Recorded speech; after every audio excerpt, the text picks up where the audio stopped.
Hello everyone. Okay, let's start ahead. अच्छा, आज इस लेक्चर में हम लोग कॉम्प्लेक्स नंबर का क्या यूज है कोऑर्डिनेट ज्योमेट्री में, इसके बारे में पढ़ेंगे। ठीक है, coordinate equivalent of complex number. तो जो बच्चे जस्ट अभी +1 में आए हैं और पहली बार कॉम्प्लेक्स नंबर कर रहे हैं एंड उन्होंने कोऑर्डिनेट ज्योमेट्री नहीं किया है, तो वो बच्चे इस लेक्चर को छोड़ सकते हैं फॉर द टाइम बिंग, है ना। जब कोऑर्डिनेट ज्योमेट्री हो जाए आपका, उसके बाद आकर समझ लेना। और जितना आपने 10th में पढ़ा है, सेक्शन फॉर्मूला, डिस्टेंस फॉर्मूला, वो तो आपको समझ में आ जाएगा। ठीक है, बाकी शायद थोड़ा मुश्किल हो जाए। जो बच्चे कोऑर्डिनेट ज्योमेट्री कर चुके हैं, ठीक है, जैसे उसमें स्ट्रेट लाइन, कॉनिक सेक्शन वगैरह ये सब कर चुके हैं, तो वो इस लेक्चर को देख सकते हैं। जो +2 में है, +2 पास आउट है, उनको अच्छी तरह से समझ में आ जाएगा। ठीक है, तो चलिए स्टार्ट करते हैं। First we have section formula. तो सेक्शन फॉर्मूला वही है जो आपने 10th में पढ़ा था। We have a point A B represented by a complex number Z1 Z2 and we have a point over here. और ये जो पॉइंट है ए बी को λ/μ रेशियो में डिवाइड करता है। तो यूजिंग सेक्शन फॉर्मूला इसके कोऑर्डिनेट्स लिख सकते हैं। ठीक है, तो कॉम्प्लेक्स नंबर में ऐसे लिखेंगे, लैम्डा जाएगा यहाँ पर λ/Z2 प्लस μ/Z1। ठीक है, डिवाइडेड बाय जो भी रेशियो होगा उसका क्या हो जाएगा यहाँ पर सम। ठीक है, सो रिमेंबर दिस। तो ऐसा करने से हमें क्या मिल जाएगा, complex number represented by the point P। समझ में आ रहा है। तो जब भी सेक्शन फॉर्मूले की बात होती है तो एकदम से हमारे माइंड में क्या आता है, इंटरनली या फिर एक्सटर्नली, है ना। तो इंटरनल डिवीजन के लिए तो ये हो गया फॉर्मूला। एक्सटर्नल डिवीजन के लिए हम क्या करेंगे, म्यू को रिप्लेस कर देंगे माइनस म्यू से। ठीक है, तो बस प्लस की जगह माइनस आ जाएगा। फॉर्मूला एग्जैक्टली सेम है। ठीक है, बस प्लस की जगह क्या आ गया, माइनस आ गया। समझ में आ गया। Then mid point formula. अब मिड पॉइंट के लिए क्या होगा, ये जो पॉइंट होगा बिल्कुल बीच में होगा। ठीक है, यानी कि जो रेशियो हो जाएगा ये 1:1 का हो जाएगा। यहाँ पर लैम्डा और म्यू क्या हो जाएगा, 1:1। तो यहाँ पर 1 और 1 रख दो। So you will get Z1 + Z2 over 1 + 1 that is 2। तो Z1 + Z2 ओवर 2। तो ये हो जाएगा मिड पॉइंट। ठीक है, आई होप कि समझ में आ गया। एक एग्जांपल देख लेते हैं छोटा सा। एक पॉइंट ले लिया represented by a complex number 3 + 4 iota, और एक पॉइंट ले लिया B 5 -5 + 10 आयोटा। ठीक है, ये पॉइंट ले लिया नाउ। और ये जो पॉइंट है P, ये AB को 2:3 रेशियो में डिवाइड कर रहा है। तो P के कोऑर्डिनेट्स बताने, भाई बहुत सिंपल है, 2 यहाँ जाएगा, 3 यहाँ जाएगा, मल्टीप्लाई आप कर सकते हो, और नीचे रेशियो का सम 2 + 3। मल्टीप्लाई कैसे करते हैं ये आप लोगों को आता होगा। ठीक है, अब इसको तो बच्चा भी कर सकता है छोटा सा। ठीक है, रियल पार्ट अलग कर दो, इमेजिनरी पार्ट अलग कर लेना। तो ये भाई -1 + 32 आयोटा बाई 5 आ जाएगा। Is it clear. तो ये आपका ZP आ गया। सेकंड क्वेश्चन देखते हैं। अच्छा, इस टाइप के क्वेश्चन बहुत इंपॉर्टेंट है कॉम्प्लेक्स नंबर में। ठीक है, जो मेंस में और एडवांस में जो क्वेश्चन आते हैं मोस्ट प्रोबेबली ज्योमेट्रिकली बेस्ड आते हैं। ठीक है, तो कॉम्प्लेक्स नंबर का ज्योमेट्री में यूज बहुत ही ज़्यादा इंपॉर्टेंट है। इसको आप इस तरह से स्किप नहीं कर सकते। ठीक है, कॉम्प्लेक्स नंबर में अगर कहीं से क्वेश्चन आएगा तो ज़्यादा चांसेस हैं कि ज्योमेट्री में से आएगा। समझ में आ रहा है। ओके, क्वेश्चन देखते हैं। We have a triangle ABC। ये एक ट्राइंगल हो गया, इनके वर्टेक्स हैं Z1 Z2 Z3। सेंट्रॉइड, ठीक है, जो सेंट्रॉइड होगा, यहाँ पर सेंट्रॉइड क्या होता है, सेंट्रॉइड क्या होता है आई होप कि पता होगा। Centroid is the point of intersection of medians. ठीक है, लेट्स से AD मीडियन है, और यहाँ से BE मीडियन है, और यहाँ से CF मीडियन है। 3 मीडियन हो जाएगी। तो ये जहां पर इंटरसेक्ट करेगी डेट इज कॉल्ड सेंट्रॉइड। ये आपने 10th में भी पढ़ा होगा। ठीक है, अब सेंट्रॉइड कॉम्प्लेक्स नंबर में फॉर्मूला क्या हो जाएगा, Z1 plus Z2 plus Z3 bye 3। समझ में आ रहा है? I hope it is clear. तो ये सेंट्रोइड के लिए फॉर्मूला हो जाएगा, सिंपल है। ऑर्थो सेंटर के लिए हो जाएगा Z1 into 10A plus Z2 10B plus Z3 10C over 10A plus 10B plus 10C। तो अभी जस्ट फॉर्मूले लिखवा रहे हैं डायरेक्ट, ठीक है, कोई प्रूफ नहीं है और ना ही यहाँ पर रिक्वायरमेंट है, ठीक है।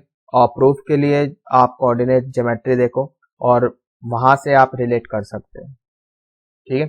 तो यहाँ पर टाइम वेस्ट नहीं करेंगे, तो कोऑर्डिनेट ज्योमेट्री में वहां पर प्रूफ कराया होगा, शायद देख लेना। तो यहाँ पर अब इस चीज को अगर मैं सिग्मा फॉर्म में लिखना चाहूँ, समेशन फॉर्म में, तो ऐसे लिख सकते हैं, summation Z1 10A divided by summation 10A। सही है। इसको जब आप एक्सपेंड करोगे तो इतना आ जाएगा, और समेशन 10A को एक्सपेंड करोगे तो 10A plus 10B plus 10C आ जाएगा। समझ में आ रहा है? नेक्स्ट सरकम सेंटर, ठीक है। अब ये मैं यहाँ पर अब बता नहीं रहा हूँ कि सरकम सेंटर क्या होता है, इन सेंटर क्या होता है, एक्स सेंटर क्या होता है, ये मैं ऑलरेडी बता चुका हूँ, ठीक है। कॉम्प्लेक्स नंबर में नहीं, कोऑर्डिनेट ज्योमेट्री में बताया होगा, सॉल्यूशन ऑफ ट्रायंगल है उसमें बताया होगा, ठीक है। तो पहले वहां पे जाओ, देख लो, पता होना चाहिए ये चीजें आपको। तो सरकम सेंटर कितना हो जाएगा, Z1 बस ऑर्थो सेंटर के लिए 10A का यूज किया था, यहाँ पे sin 2 आएगा, sin 2A sin 2B sin 2C, फिर नीचे इसी का सम sin 2A plus sin 2B plus sin 2C। सही है। समेशन फॉर्म में लिख सकते हो अगर कॉम्पैक्ट फॉर्म में लिखना चाहते हैं, तो summation Z1 sin 2A divided by summation sin 2A। In centre के लिए complex number represented by in centre, उसको ऐसे लिख देंगे ZI, ठीक है। तो A क्या है यहाँ पर, these are sides of a triangle, जैसे this is A, Z1, A के अपोजिट जो साइड है उसको स्मॉल a से रिप्रेजेंट करेंगे, B के अपोजिट जो साइड है उसको स्मॉल b से, C के अपोजिट जो साइड है इसको स्मॉल c से। सही है, ये चीज समझ में आती है। Then formula is A Z1 plus B Z2 plus C Z3 by A plus B plus C। तो ये हो जाएगा, ठीक है। Then next is excentre. Excentre में चलो थोड़ा सा बता देते हैं। जैसे ये ट्रायंगल है, तो अब आपके पास 3 एक्स सेंटर होंगे, एक वर्टेक्स A के अपोजिट जो यहां से जाएगा, ठीक है, एक वर्टेक्स B के अपोजिट जो ऐसा होगा, ठीक है, एक आपका वर्टेक्स C के अपोजिट, सही है, जो आपका सर्कल ऐसे जाएगा टच करता हुआ। तो 3 सेंटर होंगे, इसके अपोजिट को I1 बोल दिया, वर्टेक्स B के अपोजिट को I2 बोल दिया, वर्टेक्स C के अपोजिट जो एक्स सेंटर है उसके सेंटर को I3 बोल दिया, ठीक है। तो ये हो गया Z, यानी complex number represented by I1। तो अभी जो इन सेंटर का फॉर्मूला लिखा था, फॉर्मूला तो सेम वही है, बस यहाँ पे A को रिप्लेस कर दिया -A से, बाकी same formula as it is वही है। सही है। I2 के लिए B को रिप्लेस कर दोगे -B से, I3 के लिए C को रिप्लेस कर दोगे -C से। सही है। जो इन सेंटर के लिए फॉर्मूला था, देखो जरा इधर, ये वाला फॉर्मूला तो अभी भी वही है, बस यहाँ पे -A हो गया, -B हो गया, -C हो गया, बाकी यही वाला फॉर्मूला है। समझ में आ गया? I hope it is clear. अच्छा, इन पे बहुत रेयर ही कोई क्वेश्चन आएगा, मेंस वगैरह में तो नहीं आता है, ठीक है। कॉम्प्लेक्स नंबर में कि सरकम सेंटर, इन सेंटर, एक्स सेंटर, बहुत रेयर कोई चांस होगा कि आ जाए। एडवांस वगैरह में पूछा जा सकता है, वहां पे कोई गारंटी नहीं ले सकते। नेक्स्ट, जैसे यहाँ पर A, B, C ये कॉलिनियर पॉइंट्स हैं, these are collinear points. Show करने का तरीका क्या है, डिस्टेंस फॉर्मूला यूज कर सकते हैं, AB plus BC is equal to AC, AB plus BC equal to AC। अगर हम डिस्टेंस का यूज करते हैं तो 3 पॉइंट को इस तरह से हम कॉलिनियर शो कर सकते हैं। अब डिस्टेंस क्या होता है, 2 पॉइंट्स के बीच में डिस्टेंस इन कॉम्प्लेक्स नंबर, ये तो हो जाएगा mod Z2 minus Z1 plus mod Z3 minus Z2 equals to AC, मतलब A और C, यहाँ से Z3 माइनस Z1 का मोड। ठीक है, चलिए एक एग्जांपल देख लेते हैं। ए बी सी ये एक पैरेललोग्राम है and we have to find out the coordinate of Z. A का वर्टेक्स है Z1, बी का Z2, सी का Z3 और इसका ZD बोल दिया और ये हमें निकालना है और इतना पता है कि ये पैरेललोग्राम है। अब पैरेललोग्राम के बारे में क्या पता है कि जो डायगोनल्स हैं वो एक दूसरे को बाइसेक्ट करती है। ठीक है, डायगोनल्स बाइसेक्ट ईच अदर। सही है, तो ठीक है, यानी M is mid point of A and C, यानी ये हो जाएगा आपका Z1 plus Z3/2। M is also mid point of B and D, यानी कि Z2 प्लस ZD है ना, ZD बोल रहे हैं ना इसको, डिवाइडेड बाय 2, 2 से 2 कैंसिल, यहाँ से ZD निकाल लो, कितना आ जाएगा Z1 प्लस Z3 माइनस 2, ये इधर आ जाएगा तो माइनस 2 हो जाएगा। समझ में आ गया, तो ZD इतना आ गया। I hope it is clear. Alternatively करना चाहते हो तो इसको ऐसे भी कर सकते हो, सिंस वी नो डैट कि पैरेललोग्राम है और पैरेललोग्राम की अपोजिट साइड्स बराबर होती हैं, तो CD इक्वल्स टू BA कर दिया। ठीक है, CD देखो इधर, ये पैरेललोग्राम था ना ये वाला, तो CD BA ये बराबर कर दिया। ठीक है, अब CD को लिखना कैसे लिखेंगे, position vector of D that is ZD है ना, ZD minus position vector of C that is Z3। सही है, position vector of A that is Z1 minus position vector of B that is Z2। समझ में आ गया, यहां से आप Z यानी complex number represented by point D आप निकाल सकते हैं, ये इधर आ जाएगा, तो Z1 plus Z3 minus Z2 हो जाएगा। सही है, चलिए एक एग्जांपल करते हैं। एक हमारे पास यहाँ पर ट्राइंगल है ABC, वर्टेक्स दे रखे हैं Z1, Z2, Z3 और क्या दे रखा है कि Z मॉड ऑफ Z1 बराबर मॉड ऑफ Z2 बराबर मॉड ऑफ Z3, ये तीनों इक्वल है। ठीक है, इसका मतलब ये नहीं कि साइड बराबर है, ऐसा नहीं है। मॉड ऑफ Z1 का क्या मतलब है, ओरिजिन से इस वर्टेक्स का डिस्टेंस बराबर है। समझ में आ रहा है, then we have to find the complex number associated with orthocentre. ठीक है, अब यहां से क्या पता चल रहा है, इससे तो ये पता चल रहा है तीनों वर्टेक्स का जो ओरिजिन से डिस्टेंस है बराबर है, मतलब कि ओरिजिन क्या है, सरकम सेंटर है। सही है, एक ऐसा पॉइंट जिसका तीनों वर्टेक्स से डिस्टेंस बराबर है, तो वो यहाँ पर क्या हो जाएगा, सरकम सेंटर हो जाएगा। तो यहाँ पर this is circumcentre, let's say C हम इसको बोल रहे हैं तो इसको O बोल दिया, चलो, तो ये डिस्टेंस बराबर है, ये सरकम सेंटर है, मतलब अगर मैंने OA को रेडियस लेके सर्कल ड्रॉ किया तो वो ऐसा जाएगा, दिस इज सरकम सर्कल। समझ में आ रहा है, तो ठीक। अब भाई यहाँ पर this is called Euler line, पता होगा। ठीक है, circumcentre, centroid and orthocentre. जो सरकम सेंटर होता है वो सेंट्रोइड होता है, वो सरकम सेंटर और ऑर्थो सेंटर को 1:2 में डिवाइड करता है, 1:2 के रेशियो में डिवाइड करता है। This is called Euler formula कह लो या यूलर लाइन कह लो। ठीक है, इट्स अ यूलर लाइन। ठीक है, यूलर लाइन क्या बताती है, जो सेंट्रोइड है वो सरकम सेंटर ऑर्थो सेंटर को 1:2 के रेशियो में डिवाइड करता है। ठीक है, तो ये भी हम कोऑर्डिनेट ज्योमेट्री में पढ़ा चुके हैं। ठीक है, तो पता होना चाहिए। अब भाई सरकम सेंटर तो 0, 0 है, ऑर्थो सेंटर को हमने बोल दिया ZH, यानी कि complex number represented by ortho centre, उसको हमने क्या बोल दिया, ZH। रेशियो है 1:2 का, सेक्शन फॉर्मूला लगा लो, 1 जाएगा इधर, 2 जाएगा इधर, ये तो 0 ही हो जाएगा, है ना, 2 ऑफ ZC तो 0 है।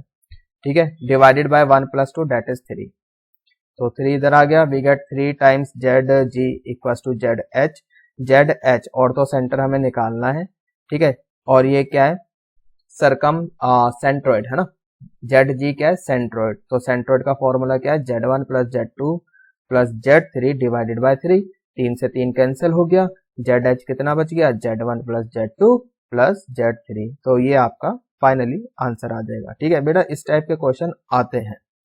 ठीक है, इस टाइप के क्वेश्चन आते हैं कंपटीशन में। तो जरा ध्यान देना यहाँ पर। एक और इसी टाइप का क्वेश्चन है हमारे पास। एक सर्कल है हमारे पास ए बी सी, ठीक है, वर्टेक्स है Z1 Z2 Z3 और यहाँ पर क्या गिवन है आपको, mod of Z1 minus Z3 equals to mod of Z2 minus Z3 equals to mod of Z3 minus Z3। सही है।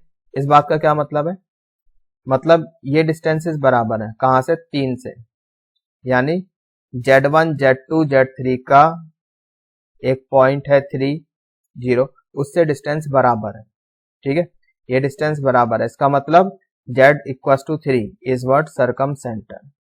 समझ में आ रहा है। इस बात का क्या मतलब है कि Z1 Z2 Z3 का इससे 3 0, अगर हम पॉइंट की बात करें 3 0 से डिस्टेंस बराबर है। कॉम्प्लेक्स नंबर में ऐसे लिखोगे Z इक्वल्स टू 3, ठीक, this is what, circumcentre. समझ में आ गया। Let's say for the time being it is what, equation first.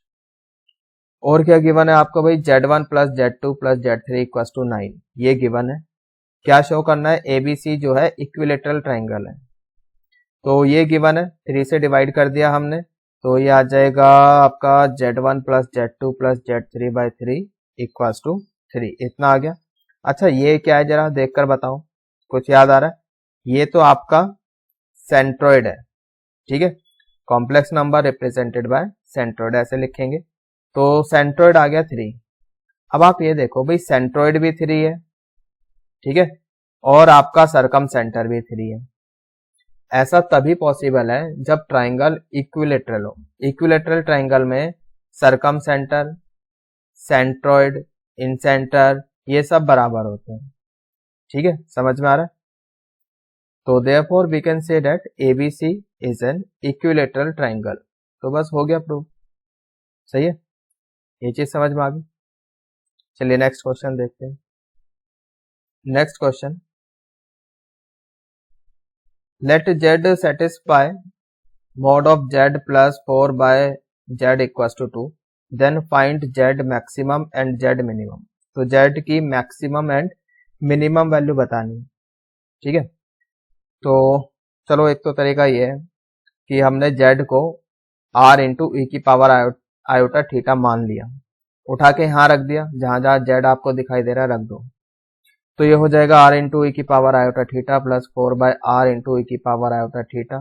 सही है, ऐसे लिख सकते हैं, समझ में आ रहा है। तो ई की power iota theta that is cos theta plus iota sine theta, इसको कैसे लिखोगे, cos theta minus iota sine theta. सही है, कॉस वाली टर्म अलग कर लो, मतलब रियल पार्ट अलग कर दो, इमेजिनरी पार्ट अलग कर दो, तो ये हो जाएगा भाई आपका R plus 4 by R cos theta plus iota R minus 4 by R sine theta, इतना हो जाएगा। सही है, यहां तक सही है भाई। अब बस मॉडुलस का लगा लो फॉर्मूला। भाई ये कॉम्प्लेक्स नंबर है, A plus iota B type, A plus iota B type हो गया, मॉड का लगा लो फॉर्मूला, स्क्वायरिंग कर लो पहले दोनों साइड, ये 4 हो जाएगा। स्क्वायरिंग से फायदा क्या होगा, अंडर रूट हट जाएगा, मॉड के फॉर्मूले में अंडर रूट आता है ना, वो हट जाएगा। तो ए स्क्वायर मतलब R प्लस 4 बाय आर का whole square cos square plus B square यानी कि R माइनस 4 बाय आर का whole square into sine square. सही है, यहां तक समझ में आ गया। अब ये a plus B whole square खोल लो और यहां से भी a minus B whole square, इसको एक्सपेंड करो, तो भाई ये आपके पास आ जाएगा आर स्क्वायर प्लस ये करोगे तो 16 बाय आर स्क्वायर। सही है, इतना आ जाएगा। और यहां से भी जब आप करोगे तो आर स्क्वायर प्लस, अच्छा इसमें क्या करो आप देखो, करा क्या है यहाँ पे मैं बताता हूँ, ठीक है, लिख लेते हैं इसको। जैसे आर स्क्वायर के साथ कॉस स्क्वायर भी आएगा, यहाँ पर आर स्क्वायर के साथ साइन स्क्वायर, तो आर स्क्वायर कॉमन आके cos square plus sine square हो जाएगा। यहाँ पे 16 बाय आर स्क्वायर, यहाँ भी कॉस स्क्वायर और यहाँ से प्लस साइन स्क्वायर, ठीक है, तो ये 1 हो गया और ये भी 1 हो गया, तो इतना आ गया।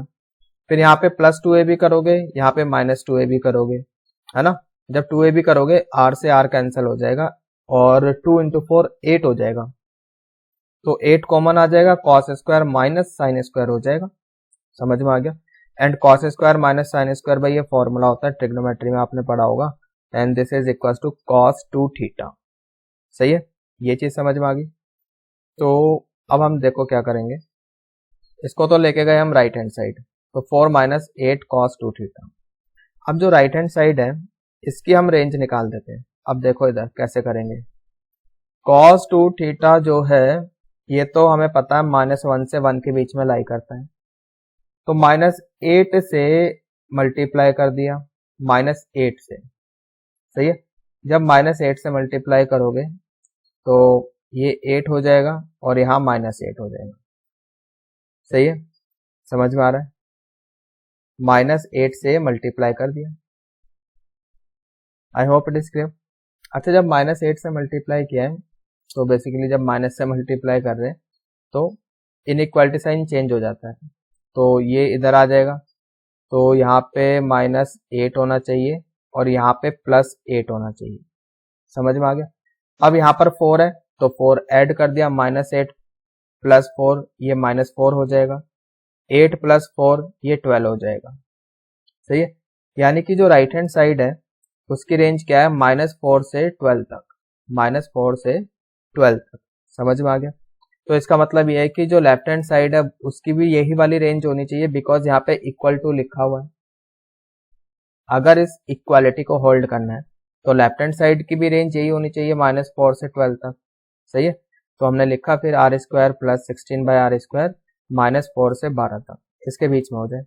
अब ये एक बेसिकली इनइक्वालिटी का क्वेश्चन बन गया। अब इनइक्वालिटी आपको सॉल्व करनी आनी चाहिए, तो एक बार ये उठा लो और एक बार ये उठा लो। ठीक है, इन दोनों को आप सॉल्व कर दो। तो देखते हैं, सॉल्व करते हैं। तो r² + 16/r² greater than equal to -4, तो लेफ्ट हैंड साइड हमेशा पॉजिटिव ही है, तो ये तो कुछ ऐसा लिखा है पॉजिटिव ग्रेटर देन नेगेटिव, तो ये तो ऑलवेज ट्रू है। सही है, तो यहाँ पे तो कोई प्रॉब्लम है ही नहीं, ऑलवेज ट्रू मतलब r belongs to real number. सही है, एंड यहां से दूसरी इनइक्वालिटी क्या बनेगी, r² + 16/r² less than equal to 12। सही है, तो अब यहाँ पर एलसीएम ले लो, ये इधर आ जाएगा r4, मतलब ऐसे लिख लिया r² ऑफ स्क्वायर माइनस ये इधर आ जाएगा -12r² + 16 less than equal to 0।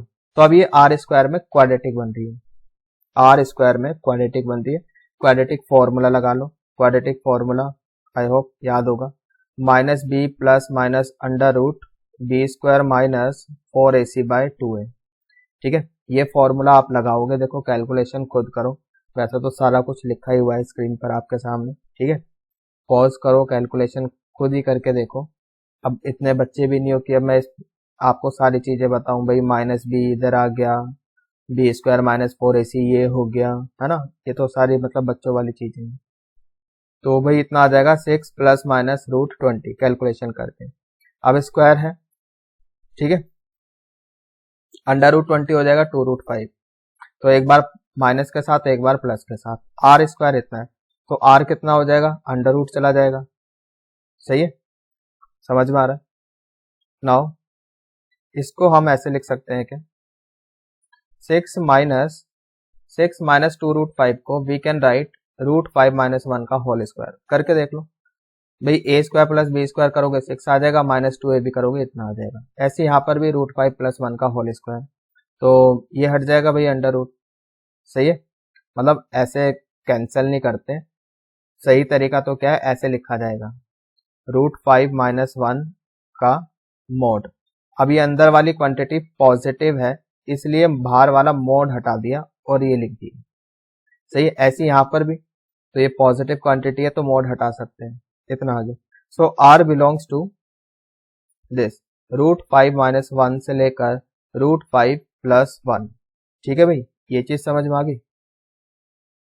Okay, इसी क्वेश्चन को करने का दूसरा तरीका क्या है, तो अगर आपको याद हो तो एक आइडेंटिटी मैंने बताई थी, Z1 + Z2 whole mod, this is less than equal to mod of Z1 plus mod of Z2, this is greater than equal to mod of Z1 minus mod of Z2 का whole mode.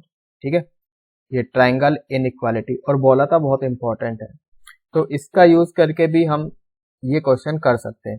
कैसे करेंगे चलो देखते हैं। ठीक है, तो ये क्वेश्चन है भाई हमारे पास।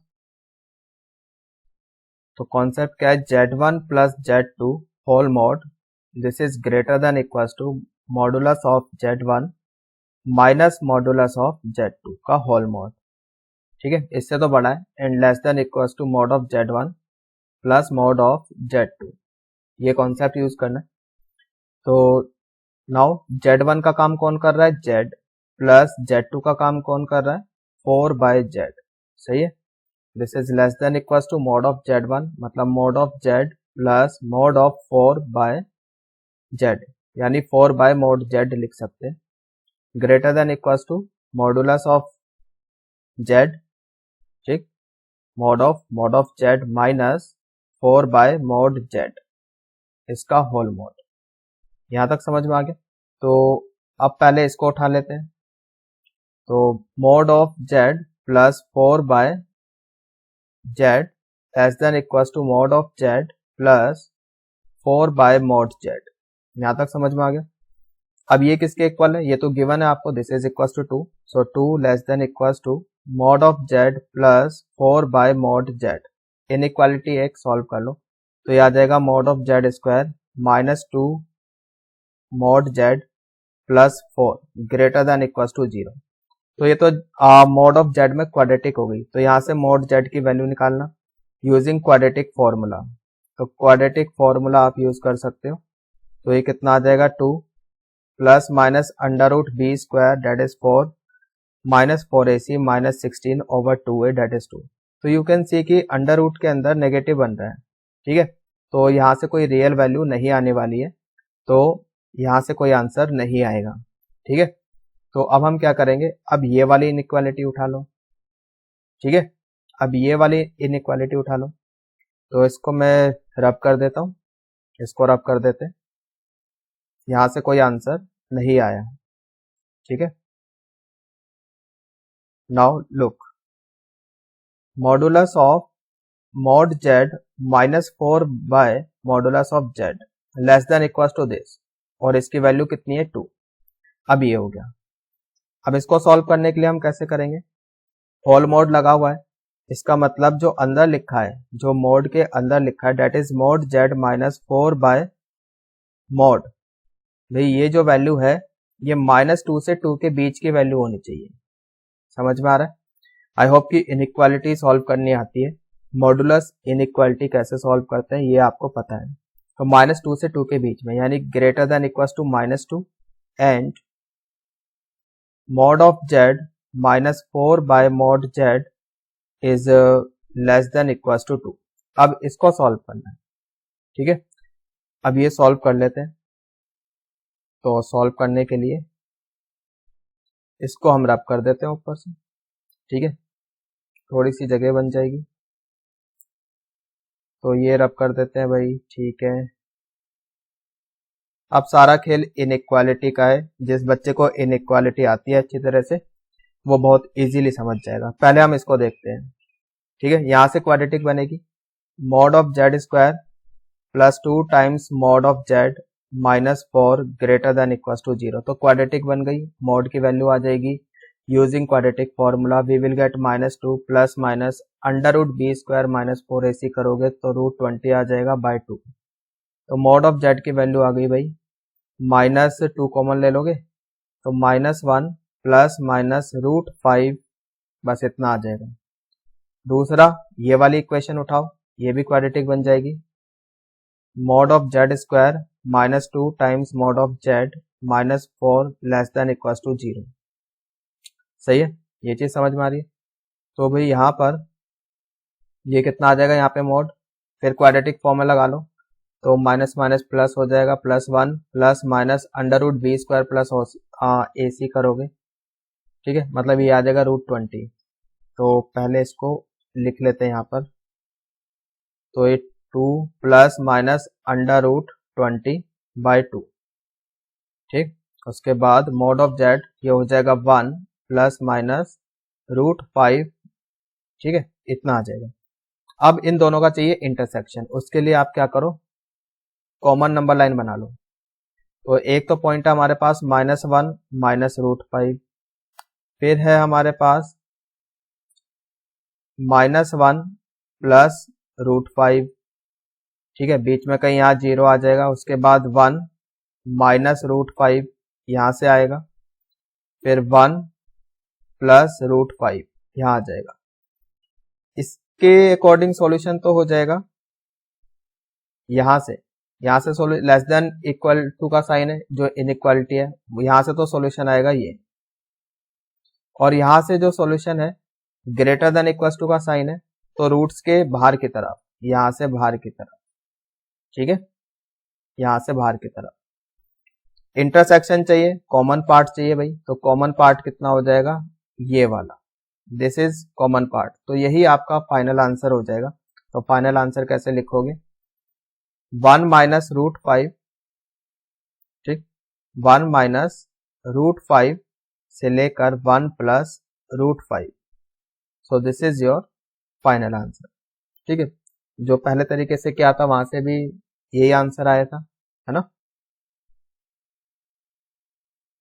आई थिंक पॉइंट्स हमने गलत कर दिए हैं, इसकी वैल्यू चेक करना, ये तो जो वैल्यू है 1 से बड़ी आ जाएगी, √5 की जो वैल्यू है this will be 2 point something something, है ना, तो ये तो 1 से बड़ी आएगी, 1 तो यहाँ पे कहीं होगा, 1 माइनस किया 1 प्लस किया, 1 लेट सपोज कि यहाँ पर है, तो ये जो वैल्यू है 1 से बड़ी वैल्यू है। तो एक बार इस जो नंबर लाइन पर दोबारा से बनाओ, नंबर लाइन पर दोबारा से बनाना पड़ेगा भाई इसको, तो ठीक है बनाया, फिर कोई बात नहीं।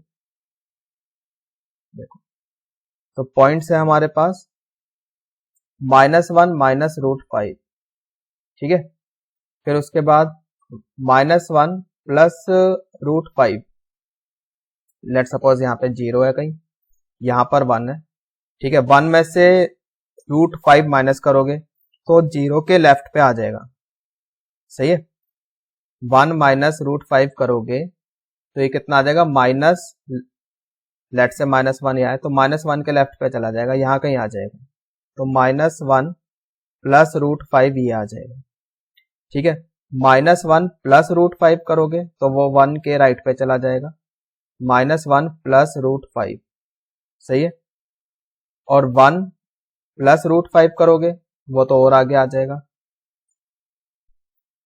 ये है आपका 1 माइनस, उल्टा कर दिया फिर से,